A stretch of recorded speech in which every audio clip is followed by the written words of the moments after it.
This is Matrix Lord 212, and I didn't get to report this earlier in the day or yesterday, but Marc Webb and Angel Garfield are signed and ready to do Amazing Spider-Man 2.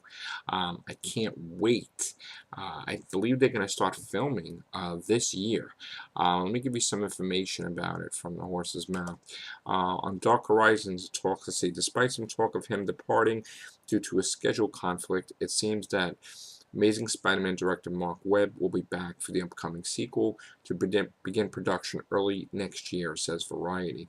Andrew Garfield is already set to return as Peter Parker, and Emma Stone is in talks to reprise her role as Gwen Stacy. The film has already set a May 2nd, 2014 release date. Alex Kurzman, Roberto Orci, and Jeff Pinkner are penning the script based on the previous draft by James Vanderbilt.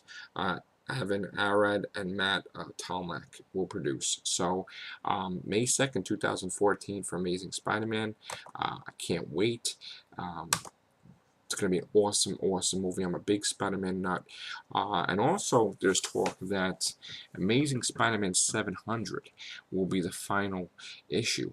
Now, there's also talk that they're going to bring back Spider-Man with a new volume, a new creative cast of writers, and a whole creative team for the comic book. And rumor has it that Dr. Octopus is going to reveal who Peter Parker is, which is going to make him go on the run right before he dies, right before Doc Ock dies. But I, for one, am not going to be satisfied unless they clear up this lingering storyline that has been laying around for years, and as a fan put a bad taste in my mouth. And that is that Spider-Man, Peter Parker, made the most irresponsible decision, and basically gave up 21 years of his marriage to Mary Jane, a very holy union, gave it up to save the life of a 90-year-old Aunt May. He basically tried to team up with just about every single villain he ever put away or stopped to find a way to save Aunt May's life, and nobody would do it. But of course, the king would do it, Mephisto, the devil. And he made a deal with the devil, which is not what the Amazing Spider-Man comic is about, or Peter Parker, or what Spider-Man is about in general since his creation in 1963. I don't think Stan Lee would ever want that to happen or allow that to happen had he been in charge. But that's like a Ghost Rider thing. But Peter Parker does not make deals with villains. Okay, he has beaten Mephisto before. He has beaten villains before. He would not team up with anybody evil to do the unnatural act of prevent something that's already happened. So, yes, he lost Uncle Ben, but he would not lower himself to do something dark or whatever to prevent that event. So why would you expect him to do that with Aunt May and to just crap all over his marriage?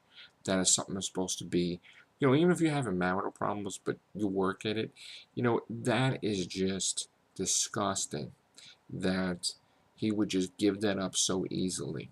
And the fact that Mary Jane, she commented, making, like in the comics, saying that, if you don't, like, they both had to decide it. And she's like, well, if I don't decide, if I don't agree with you, you're going to be like the worst husband there is, and you're always going to bring it to my head, and your dad Aunt May died, and it's my fault. So, she was basically pressured to, agree with his decision. And you know what? I just I don't like it. I don't like it at all because, you know what? I mean, Aunt May was like 90 years old, and her time was coming. It should have ended in Amazing Spider-Man 400, but for whatever reason, they decided to change that great ending, and they ruined the whole thing. And then they had, where she knew he was Spider-Man again the second time, and she was accepting it. And you know what? I didn't accept that whole deal. She should have been dead in Amazing Spider-Man 400, and that's it. But they had to like keep going on with this garbage, like she was a clone and the real Aunt May's. That's bull crap. You know what I'm saying? So for him to want to bring her back and to just That goes to show he never loved Mary Jane at all. I mean, how could you do something like that? So, you know, and you know what? I can't go against the character because I grew up loving the character. It's just he's just a victim of the writer that did it, or the powers that be that forced the writer to do it. Because you don't do that, okay? And the excuses, oh, they tried to make him human. No, you have a fundamental principle that with great power comes great responsibility. You've built on that since 1963. Okay, it's like the 50th anniversary of Spider-Man, and before it was the 50th anniversary, you do some crap like that, and you make a deal to change the entire Marvel Universe timeline to save Aunt May. And if you don't think that's what happened, that's exactly what happened. Peter Parker, Amazing Spider-Man, had changed the entire Marvel Universe timeline for the first time that actually it stuck. And then it sent ripples across the timeline for all the other characters, to which things got so crazy that Doctor Strange wasn't Sorcerer Supreme, Avengers that were dead were alive again, and before you knew it, you have like, you know, not like I'm saying like a repeat of 52 with the DC and all that, but like the whole Marvel Universe, all these writers saying, oh, this is a chance for us to make Wolverine the leader of the X-Men originally, or some stupid thing like that. And it's like, are you kidding? Like, really? You just crapped all over the characters that these people built up for years. You do these stupid storylines afterwards. So I never accepted it. I never. In fact, that was the one event that really, even though I still collected on and off, I'm kind of like, I would get the comic and it would just sit there, and I wouldn't read it. And it's all because of that one event that pissed me off. It's like I can't get past it. It's like, how could you do that? So, and then you know what? And then the funny thing is the character got what he deserved. I mean, Peter Parker, because you know what? He found out that Mary Jane was pregnant or whatever, and the soul of his child was given to Mephisto now. So I mean, like, what the hell? And nobody explains this in Marvel Universe. Nobody in Marvel like explains this. Nobody makes us think about this. Nobody fixes it. So it's like it's just like put in there in his history, and it's supposed to be accepted and okay. Maybe that's why sales go down.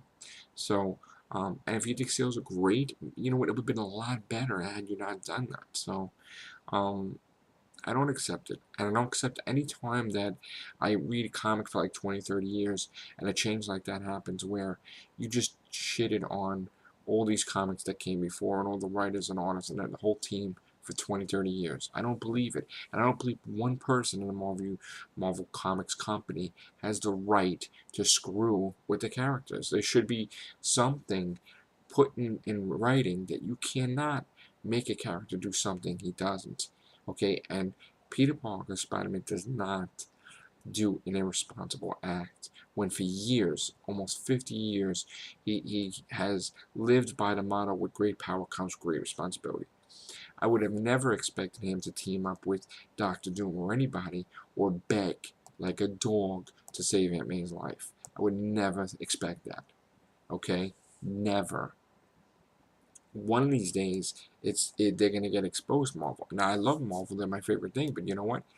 That is the one event that will go down in history as the biggest mistake from Marvel Comics, is him making a deal with Mephisto. Disgusting. And until that day is cleared and fixed, I'm not gonna be happy with what goes on, because anything else is tainted that comes after that. So. You can give him a sidekick, you can do this, you could do that, but you know what? The comic is tainted because of that. Because it's still the same timeline. This new timeline that was created with Aunt May alive because of that deal. So, unless the deal is revoked and Marvel Universe is restored back the way it was, I'm not going to be happy. I'll just settle for the movies. So, alright, that's Matrix Lord rant on his favorite comic book character, Amazing Spider-Man. And, go see Amazing Spider-Man on DVD when it comes out. I think in October. I gotta find out the date. And go see Amazing Spider-Man 2, May 2nd, 2014. Filming to occur in 2013. Have a great day.